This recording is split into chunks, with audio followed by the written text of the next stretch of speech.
Welcome back to Nostalgianomics. Today I wanted to dissect the Sun and Moon era because as we move out of the Sword and Shield era, Sword and Shield is now going to be that past era that Sun and Moon has been to us in these past years. The other reason I wanted to do that is we often hear about investing terms as 3 to 5 year mindset or a 5 to 10 year mindset. Well, luckily, Sun and Moon started in 2017 with base set, and so it's over 5 years old now. And then Cosmic Eclipse is coming up on its 3-year mark. It's almost 3 years old. And so we're seeing that 3 to 5 year mindset on these Sun and Moon products. So this can give us realistic expectations on what we can expect when we're kind of adjusting our collecting or investing goals with the Sword and Shield era things. And so what I did, I'm going to take the booster box for each set in Sun and Moon. If it's a specially released set, I'm going to take the ETBs, such as Shining Legends, Dragon Majesty, Hidden Fates. And then I'm also going to take the most expensive card in each set. So in a Raw, a PSA 9, PSA 10. And we're going to see how they both have performed in each set in the era. And basically that can help us structure how we think Sword and Shield is going to perform with the top graded cards in each set or the sealed product in each set. And how we want to kind of allocate our funds to play that era. The other cool thing about this is it really gives you kind of realistic expectations on what you can expect to make on your investments. Now, I know a lot of people can say, well, yeah, Sun and Moon was kind of during the boom. I get it. So it might be a little different, but this still gives you kind of accurate results of how those things performed. The first thing I want to say before I jump into this is this data, I just literally took the last eBay sold listing for each box, and then I took the highest price card as shown on TCG Player and found the data on it on pokedata.io. Now, this data could be off. There could be private sales or sales on a different auction house like PWCC, or there could be different sales data out there. So don't beat me up on the actual prices. I'm not trying to argue prices today. I'm just trying to show some data of how these things have been performing. And I think the prices of these things will be relatively close to what they're still selling at. If they're not, sorry, but this should be a good representation of how these sets are performing at their 5 and 3 year marks. So, jumping into this, Sun and Moon, like I said, February 13th, 2017 was her release date, so over 5 years old. And then Cosmic Eclipse was the last set. It had a November 1st, 2019 release date, so we're getting close to that 3 year mark, right? We're kind of a little over 2.5 years now, which is a pretty good data set. So, let's jump into Sun and Moon base. Last sold on eBay is $202.50 plus $10.70 shipping. So, respectable. $90 box out of the gate. You're about, 120% up on your money. Not bad. Traditional investments, people want to look for around 100% in 7 years. So you're outperforming that. Not crazily, though. It's not the highest performer, but still doing well. How's the best card in the set doing? Well, first of all, surprise, surprise, the best card in the set is not even a rainbow rare. It's a full art Marnie. So I don't know however many thought that was going to happen, but it's not even a rainbow rare in the first set with rainbow rares. Pretty crazy. I thought it was pretty crazy. I don't know about you. But going down here, basically the data for this card for some reason only goes back to 2020. So sorry about that. But so back in 2020, this card was $150. Fast forward to today, it's less than $150. So the PSA 10 Marnie has not performed relatively that well. The 9 performed actually better. It was around $40, and now it's around $50, so it's actually up a little bit. Not crazy returns on the PSA 10 in the most popular card or most expensive card in this set. But again, the Sun and Moon base set hasn't performed extremely well either. It's pretty flat since its price rise. So you could have played that either way. I guess you would have been a little better off maybe taking the sealed product route. If you pulled the card and graded it, maybe you could have done okay, but not the craziest returns. So this can kind of give you an idea of what kind of more of a lackluster set or a lackluster card could do in Sword and Shield. Moving on to Guardians Rising. So Guardians Rising selling for around $300. Okay, so we're closer to that 220, 230% gain on these. So very good return. I know $300 doesn't seem like a ton for a 5-year-old set, but hey, 230% return, that's a crazy return in any type of investing. So keep that in mind. But moving into the best card in the set, it's actually the Lola Ninetales Rainbow Rare. Okay? Very lackluster performance. So back in 2017, it was around $70. Today, it's still around $70. It just had a little price jump in the 80s, but it's around $70 card. And the PSA 9, basically no movement, $25, $20. So the PSA cards in these sets are not performing extremely well. Could that mean it's an opportunity? Possibly. Could it mean they're just not gonna, see the returns that some of the more popular cards are gonna see? Guardians Rising, you know, it had cards in it that people wanted for play out of the gate. Got reprinted, you know, kind of went out of rotation, and it was just kind of left with a lot of cards, and they weren't playable anymore. And you know, now the Alolan Ninetales is the most expensive card in the set. So hey, is what it is. Take the data for what you will. Next up is going to be Burning Shadows. Now this is going to be a good set for all the PSA collectors and investors out there, because Burning Shadows booster box selling for around $370, so you're what, around 300% up on your money. Not bad at all. Great returns. I take that any day of the week with any set. But how is the Charizard performing, right? Well, Charizard, you know, I don't like to take the data right at release because it's a little higher. Let's take kind of a little farther after release. Charizard, you could have picked up for in the under $400 all in this time frame in PSA 10. Right now is all the way up in the high 2000s, so about $2,700 range. So you're talking about a 800% return on your money on the PSA 10.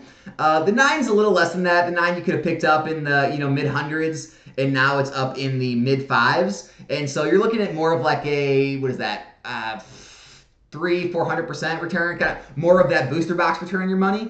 And so the booster boxes have still pretty much outperformed the 9 because you would have had to pull the card or buy it graded, all those types of things. So or if you would have just bought it graded, I guess it's pretty much around the same returns as the box. But the 10, obviously, far outperformed the boxes. What this tells you is, if it's a popular card that's sought after and it's hard to pull and then also hard to grade, which this card was hard to pull and hard to grade. It didn't come out many boxes gem mint. And so that's why you're seeing, you know, these price rises. You know, the pop 776 for a modern card in a PSA 10, that's pretty low. And that's why we see these huge prices. So things to keep in mind if you see these same sort of trends with Sword and Shield sets and Sword and Shield cards. Moving on to Shining Legends, that was released in between Burning Shadows and Crimson Invasion. It's going for around $300 in ETB. These are buy it now or best offer, so probably around $300, I would say.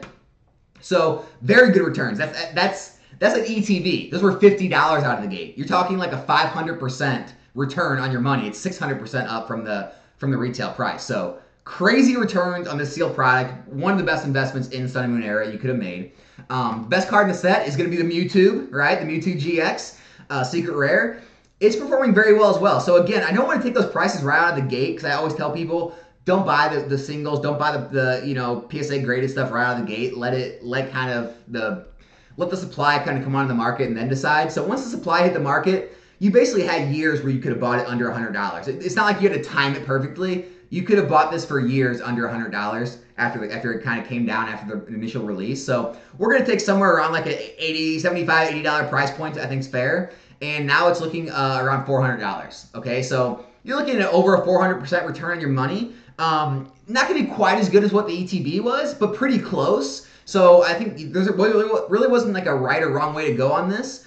I think they were both really good options. The 9, you know, $55, and now it's, you know, a little over 100, so doubled your money. The 9s are never going to perform as well as the 10s. But yeah, I think the 10 was actually a really good play. Basically, you could have went either way with it. Taking the ETB sealed or buying the 10. Either way, you would have made out pretty well on this card. Again, it was a popular card, right? Super sought after card from a popular set to Mewtwo. But look, the population wasn't as low and it wasn't as hard to grade as that Charizard was. So that's why you don't see those exponential returns like the Charizard did, right? But so moving on, Crimson Invasion. All right, the weakest set in Sun and Moon. I'm glad we got to this. So the weakest set in Sun and Moon, it's still selling around like 160, 170 a booster box. And so not the greatest returns. We're going on, let me see. We are going on, where are we at? Crimson Invasion, November 3rd, 2017. So yeah, we are going on 5 years, right? It's almost 5 years now. You're maybe 50% up on your money, maybe a little more. Not the greatest returns, but this is kind of good news. The reason is because even if you knew nothing about Pokemon and you were just blindly throwing darts at a board and you hit this set and you bought it, you're still not down money. Yes, the opportunity cost you're missing out on by not putting this in something like, you know, an index fund or a better set or a better card. Yes, you are missing out, but you aren't losing money. So no one that bought the set down there lost out on any money, and that's a good thing, right? It's a good store of value. You still made some returns, and you know, even the worst sets can do that for you. So I think that's actually a good thing. But yes, it's not it definitely isn't the best place to have your money, and you could have had it in a bunch of different sectors, a bunch of different products, a bunch of different cards. How's the best card in the set performing? This is going to surprise you. It's a Gyarados GX Rainbow Rare. It's actually performing better than some cards in better performing sets. So here it's settled all the way down like the 50s for in a PSA 10, and right now it's still up all the way in like the 180, 200 range. And so, you know, I know it's fell recently, but basically you would have 3x, almost 4x your money on this card. So it's performing a lot better than the booster box is. So, you know, moving into, this might be a good data point looking at some of the sets in Sword and Shield. You know, looking at things like a Battle Styles, a Chilling Reign, a Fusion Strike, right? Looking at those and saying, well, I get the sets may not perform as well in the booster boxes, but there could be cards in that set I could pick up cheap as a PSA 10 that I could still do very well on my money. That's why I do this. I do this on my own. This is kind of the analysis and data I do on my own. But I wanted to make a video doing this. I don't know how many of you are going to watch it or how many care. I know it's going to be a longer video, more in depth. But this is the kind of stuff you want to do for yourself to kind of get an idea of how you want to position your funds on future sets or Sword and Shield sets. So this is a really good thing to see, is that even though it's a really lackluster set, almost no returns, the cards inside can actually bring you returns. Now the PSA 9, not so much, $36 back then, still, you know, in the 30s or 40s now. So it's definitely going to be a PSA 10 market on a lot of these modern cards, but there is still a lot of opportunity. Moving on to Ultra Prism. Ultra Prism is still selling in the mid 300s, so you're still looking at, you know, around 300% on your money on these sets. Moving into the card, it's actually the full art Lily. Again, it's not a rainbow rare, it's not a secret rare, it's a full art Lily. Going down, we are going to see that kind of after release, it settled somewhere in the, you know, low 100s. Here's a 127, 160. So we'll say around $150 a card, what you probably could realistically got in it for. Now it's going for somewhere around, what is that? Around in the 8-900 range, 8-900. And so again, way better returns than the boxes, right? 150, you're talking about, what, 5 times your money would be 3, 6, 7. Yeah, so 450, somewhere around, what, 6 times your money you would have made on this card in a matter of, what, 3 years? 3 years, 6 times your money? Not too shabby. Again, the PSA 9 is going to be a little less, $70, and now it's going for in the 300s. So, you know, still a very good return, about four, maybe almost 5 times your money, around 4 times your money. So, again, a lot better than the PSA 10. The 9 still did well, but both of these were as good, or really, they were both better than the booster box. And so, you know, this is where you really have to kind of decide what cards in the set are worth investing in and what sealed products are worth investing in. Because we saw before, you know, kind of the earlier sets, the booster boxes were outperforming the cards. Now we're starting to see some of these cards outperforming the booster boxes. So it really becomes kind of experience thing or a knowledge thing, or really just kind of a luck thing. You know, investing in cards that kind of take off or the popularity hits and they can outperform the sealed product.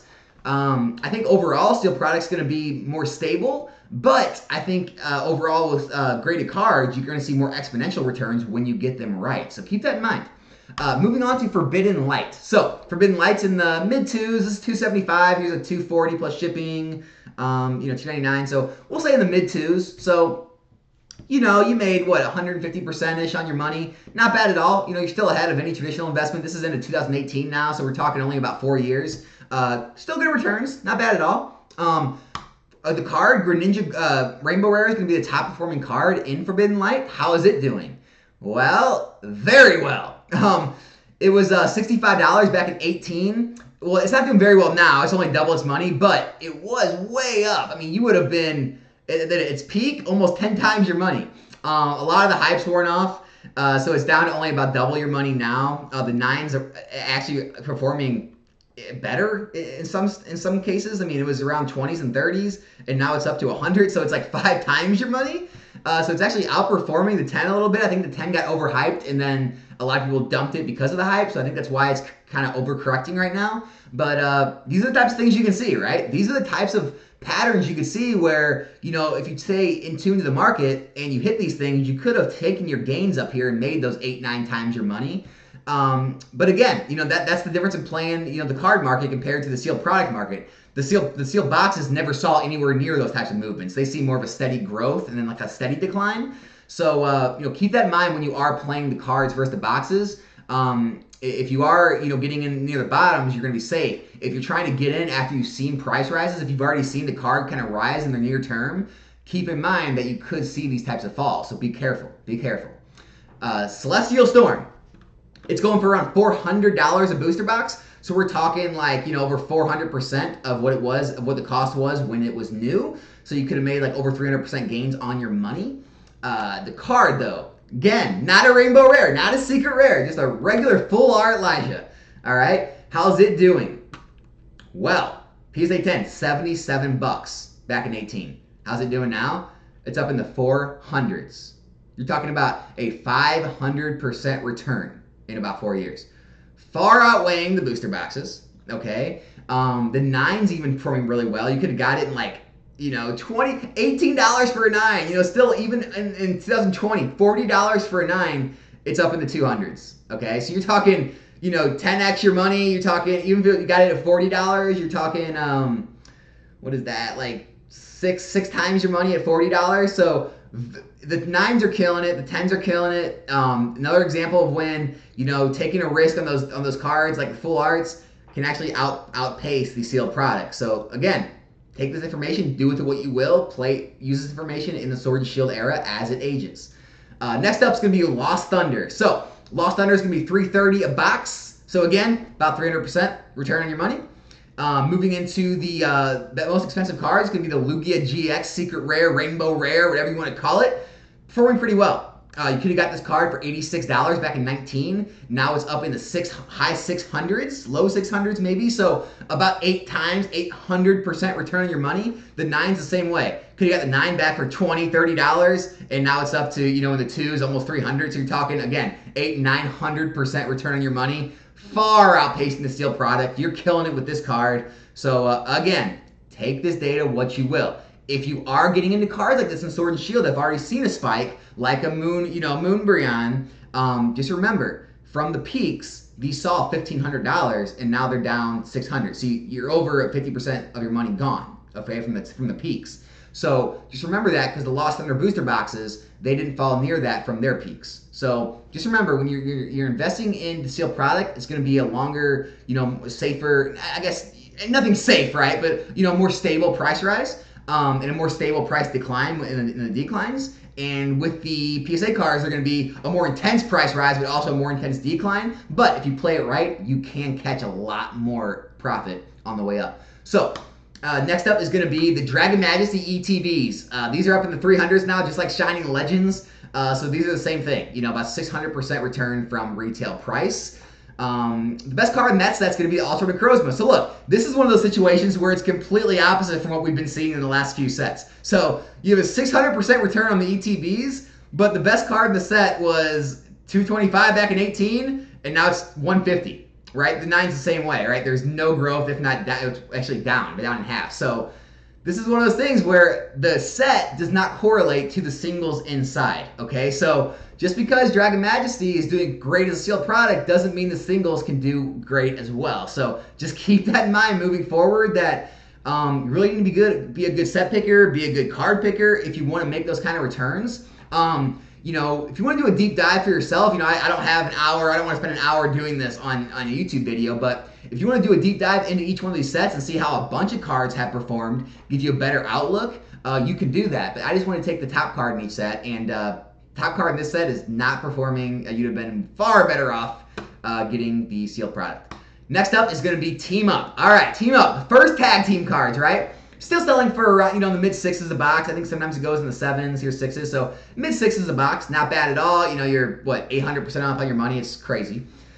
Best card in the set is going to be the Latios Team Up card. And I had this card before. I ended up selling it, and I wish I wouldn't have. I didn't know it was going to end up being the most expensive card in the set. Again, not a rainbow rare, not a secret rare, just a alt art, full art. And how it's performing is crazy. So 2019, it was $91, and now it's up to in the 700 800 range to the 10. So you're talking 8, 9 times your money, 800-900% return. The 9's the same way. You could have got the 9 for around $40, and now it's up at almost $400. So almost a 900%, almost 1,000% return. These team up cards have absolutely, skyrocketed. They're even outperforming the craziness that is team up booster boxes, which are, crazy amount up. So you'd have done good either way, investing in the top card in the 10 and 10, or 9, or the top or the box. So sometimes there's sets like that are outliers that the both things just outperform everything. It's good when you're involved in those sets. Next up is going to be Unbroken Bonds first. This is going to be, high threes, almost $400 a box. So you're talking, 300-400% return on your money on these. Moving into the card, it's going to be, obviously, the Charizard Reshiram team-up card. Obviously came out of the gate way too strong. I like to look at it kind of where it normalized. Maybe not take the full bottom price, but somewhere around here, in the 300s probably is where the normalized price. Right now, it hasn't really recovered. It's in the 400s. So, you'd be up maybe 30% on your money, maybe 40%. So it hasn't seen a huge recovery. The 9's the same way. You'd probably be around even on the 9, depending on when you got in, maybe down. So you'd probably be a lot better off getting into the sealed product. The sealed product hasn't dropped a ton really at all. So another case of where, hey, bigger risk, bigger reward, smaller risk, smaller reward. I would say it's less risky getting a sealed product. You saw a nice steady gain. With the Charizard, it kind of had some huge fluctuations, hasn't had the gain that some of those other cards have had. So just in that risk-reward ratio we talked about in that last video, you decide what's best for yourself. But so that kind of gives you an idea. Even though it's a Charizard, right? Even though it's a PSA 10, sometimes it isn't going to perform as well as you thought it would. Next up is going to be Unified Mind. So, mid 300 booster box, kind of like a lot of Sun and Moon, almost 300% up. Not bad, pretty standard, pretty par for the course for Sun and Moon. Here we are. The Mewtwo Alt Art is going to be the most expensive card as a 10. So I like to take somewhere around here, again, after it kind of came out of the gate. Somewhere in the mid ones, we'll take $150 for this card. Right now, it's kind of pushing 300 again, so you're almost back to 100%. The 9's the same way in the 70s. Now it's up to the 150, so around 100% on your money. I think you've done a lot better off just buying into the sealed product because you're around 300%. So, again, we're kind of seeing that shift back, right? The early sets, we saw that, the seal was better. A lot of those middle era sets, there were a lot better cards you could have bought. Now we're kind of back to that sealed product was better. So, again, you really have to kind of dissect each set. Like in Sword and Shield, you're going to have to dissect each set to figure out, is this going to be a sealed product set, or is it going to be one of these PSA 10s and one of these more popular, more high-end cards going to be the outperformer? And it's hard to know. That really comes into kind of being a speculator, being an investor, kind of having knowledge of the Pokemon game and how trends are going to work. But this really goes to show kind of the data on how things can really differ from set to set in the same era, same time period. Next up is going to be Hidden Fates. So Hidden Fates, 150 in ETB. You're 300% up on your money, or 200% up on your money, 300% higher than where it was released. Not bad. Obviously, the best set in Hidden Fates is going to be the Charizard. Obviously, you're doing pretty well, but not as good as you would think. So you could have bought this for, in the low, around $500 back in 2020. Right now, you're looking about $800. So, somewhere around a 60% return. Not bad. The sealed products perform much better. The 9's going to be around the same way, around 280 a card. And now it's a little bit up. You're maybe up, again, 30-40% maybe. Nothing crazy. So, kind of goes to show even, a super popular card, super hyped card, it can still not perform as good as a sealed product if the, if the sealed product's more sought after, and if there's too many of that card graded and too many of it graded high, it can actually take away from kind of the skyrocketing values that we see with some of those other cards. So just be careful when you're even investing in Charizards, even investing in one of those popular Pokemon, the most popular cards. Even be careful with that when you're jumping in, especially if you're jumping in after price rises. If you're jumping in kind of when the market's down and stabilizing, you're usually safe. If you're jumping in on these cards when the prices are rising, just understand that this can happen. You can lose out money on these cards where the sealed product is a lot harder to fall. Even after the reprints, these haven't really fallen much under 150 a box. So you're, I hate to use the word safe, but you're much more stable investing in sealed product. But again, you can make a lot better returns doing the other way. Last up is going to be the Cosmic Eclipse. This is going to be a fun one, okay? Right? I hope you stayed with me through this video. This is going to be fun. Cosmic Eclipse is around $500, maybe $450 a box. So, somewhere around that, 400 or 500% up on your money. Look at this. Ready? I'm sure a lot of people thought it was going to be the Charizard, and Braixen is going to be the most popular, highest end card because Charizard always is. No, it's not. It's close, but overall it's not. The PSA 10's around 327. The Rosa PSA 10's around in the same around 300, so a little more. But look at the 9 and the Raw. So the 9 and the Charizard's down at in the low 100s. The Raw's under 100. The Rosa is doing better. The Rosa is actually in the high hundreds, and the Raw is over 100. And so the Rosa, not the Charizard, is actually the top performing card in this set, believe it or not. But even the Rosa, you could have got in somewhere in the lows around 200 or a little less. Now it's selling for around 3, so about 50% of your money. The 9's a little better. You could have got in around 65. Now it's in kind of like the high hundreds. So you're a little over 100% on your, or almost 200% of your money. So doing pretty well. I still think you're better off in this set going with the booster boxes because you're almost 500% on your money. Yeah, I thought it was really fun to show this set because the Charizard actually is kind of equal performance or if a little less performing than the Rosa. Both are kind of the same. They haven't seen too much movement from the lows back here. It's just another one of those things where, even though it's a super hyped card, super popular Pokemon, even though it's a full art trainer, everyone loves, the full art trainers now, the waifus, sometimes even if they're, just, they don't move the way you think they move. And so a lot of this has to do with, 1, luck, 2, planning, kind of planning on trends, and, 3, just getting in at the right points, right? Because someone that got in here is super unhappy. Someone that got in down here, they're still like, hey, I'm doing fine. I got in at 150. Now it's going for 300. I'm 100% up on my money in a few years. Not bad. So I hope all this data helped. You can do the same thing yourself. This is a lot of the things I do when I'm looking into moving into certain products or cards in eras, especially Sword and Shield, how it's going to be moving on to the next era, and it's going to be the old era now. These are the type of things that you can do yourself to kind of determine value and kind of decide where you want to position your money, whether it be the booster box or the PSA cards in each set. And hopefully it helps you out with your collecting and investing and helps you get the best value in what you're buying. And hey, hopefully Sword and Shield can perform relatively as well as Sun and Moon after this whole recession, gloom and doom craziness is over with. Maybe it will, maybe it won't, maybe it'll be better. Who knows? But hope this video helped you out. If you haven't subscribed to the channel, consider subscribing. And leave me a like, leave me a comment, let me know what you think about all this. As always, my name's Alex, this is Nostalgianomics, and I'll be back here with a new video soon. I'm out.